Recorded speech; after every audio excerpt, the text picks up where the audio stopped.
สวัสดีครับกลับมาพบกับช่อง AN อีกแล้วนะครับนะวันนี้นะครับมาต่อท่อน้ำกันเลยนะครับนะสำหรับการสร้างบ้านนะครับสิ่งที่จำเป็นเลยนะครับนอกจากไฟแล้วนะยังต้องมีน้ำด้วยนะครับนะถ้าน้ำมีแหล่งน้ำธรรมชาติก็ไม่เป็นไรครับใช้แหล่งน้ำธรรมชาติได้นะแต่ถ้าไม่มีก็ต้องต่อประปาครับนะต่อประปาอุปกรณ์ที่เราใช้เนี่ยเราก็ต้องใช้แคมยึดท่อนะครับขนาดตามท่อเมนของประปาเขานะครับนะอันนี้พอดีเป็นประปาของโรงเรียนนะครับก็จะใช้ท่อเมนประมาณ3นิ้วนะครับผมก็ซื้อตัวนี้มานะครับเราก็เจาะนะครับเจาะเสร็จแล้วใส่แคมเข้าไปเลยครับ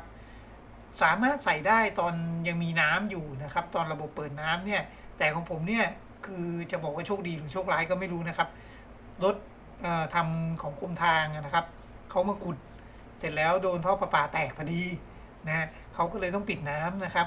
พอปิดน้ำเสร็จปั๊บผมก็ได้โอกาสนะครับต้องรีบเลยนะรีบด่วนเลยนะครับนะรีบยึดแคมป์เลยนะครับเจาะและยึดแคมป์นะยึดแคมป์เนี่ยก็จะมีน็อตทั้งหมด6ตัวนะครับนะเราก็แค่ใส่เข้าไปนะครับจับมันประกบ2ข้างนะครับแล้วใส่น็อตทุกตัวนะจากนั้นก็ขันครับนะอันนี้ผมใช้บล็อกไฟฟ้านะครับขันบล็อกไฟฟ้านะครับอย่าขันให้จนตึงเป๊ะนะครับนะไม่งั้นมันจะรัดจนแตกนะครับนะเอาแค่พอดีนะครับนะพอตึงๆก็พอนะครับนะสำคัญอยู่ที่โอลิงนะครับโอลิงตัวมันจะมียางโอลิงอยู่ข้างในเส้นหนึ่งนะครับตัวนี้เนี่ยเอาไว้กันไม่ให้น้ำมันซึมออกมานะครับเวลาใส่เนี่ยต้องระวังนิดหนึ่งอย่าให้ยางโอลิงตัวนี้ปิ้นออกมานะครับถ้ามันปิ้นเมื่อไหร่เนี่ยรั่วนะครับรั่วชัวร์ๆนะครับแล้วพอเขาเปิดน้ำเนี่ยถ้ามันรั่วแล้วนะครับมันจะลื่นเนื่องจากว่ามันไม่สามารถปิดน้ำแล้วซ่อมได้นะครับเราก็ต้องซ่อมทั้งเปียกเลยน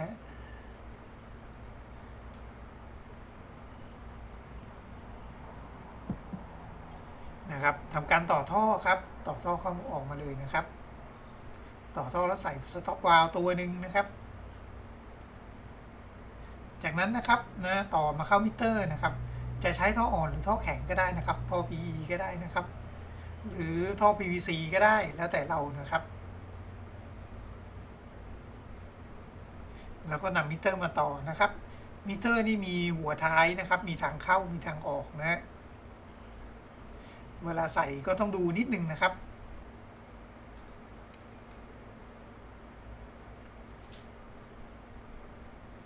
นี่นะครับตัวนี้เนี่ยสั่งใน Lazada มาเลยนะครับนะมันก็ใช้ได้นะครับแต่ว่าข้อเสียของมันนิดนึงคือไอ้ตรงที่เป็นเหล็กนะไอ้ตรงข้างๆนะครับมันจะขึ้นสนิมนิดนึงเวลาใช้ไปนานๆนะครับขอบคุณมากครับสำหรับการรับชมคลิปนี้นะครับถ้าไงฝากกด Subscribe ด้วยนะครับผมครับ